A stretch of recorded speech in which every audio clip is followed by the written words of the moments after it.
With not one, but two Gorilla Glass panels, the HP Spectre is definitely one of the most stylish Ultrabooks on the market. But is this machine's beauty only skin deep? I'm Bill Detweiler, Head Technology Editor at Tech Republic, and I'm going to crack open the HP NV14 Spectre.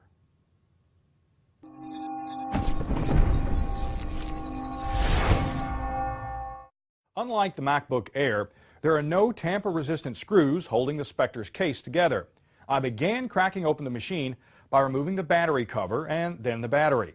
Next, I disconnected a few internal cables, removed all the external case screws, including two hidden under the unit's rubber feet, and removed the near-field communication module. I then popped the bottom half of the case loose from the top half and gently separated the two, disconnecting a handful of ribbon cables along the way. Next to come out was the SD card reader, the headphone jack, followed by the solid-state drive and the hard drive and volume control circuit board.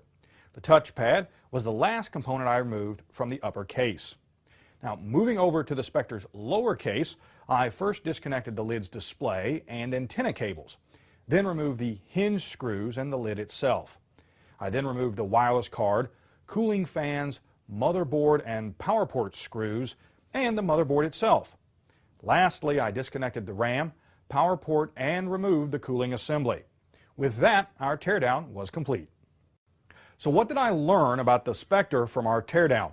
Well, first, the machine is well built and relatively easy to disassemble. And I like the fact that most parts can be replaced separately. The user-accessible battery is also a nice touch, as is the easy-to-reach SSD. Now, our test unit came with a single 128 gig drive, but HP appears to have put a spot right above it for a second SSD. Not only can you swap out the storage unit, but unlike all the other Ultrabooks I've cracked open, you can also upgrade the unit's RAM, as it's not soldered to the motherboard. On the downside, there's no way to get to the RAM chip without removing the motherboard. Also, the Spectre is a bit thicker and heavier than other Ultrabooks. It's a full pound heavier than Apple's 13-inch MacBook Air and Acer's Aspire S3, and it's only slightly thinner than the MacBook Pro. Lastly, while HP touts the Spectre's outer Gorilla Glass panel as tough and scratch-resistant, which it probably is, it still concerns me to have such a large piece of unprotected glass on my laptop.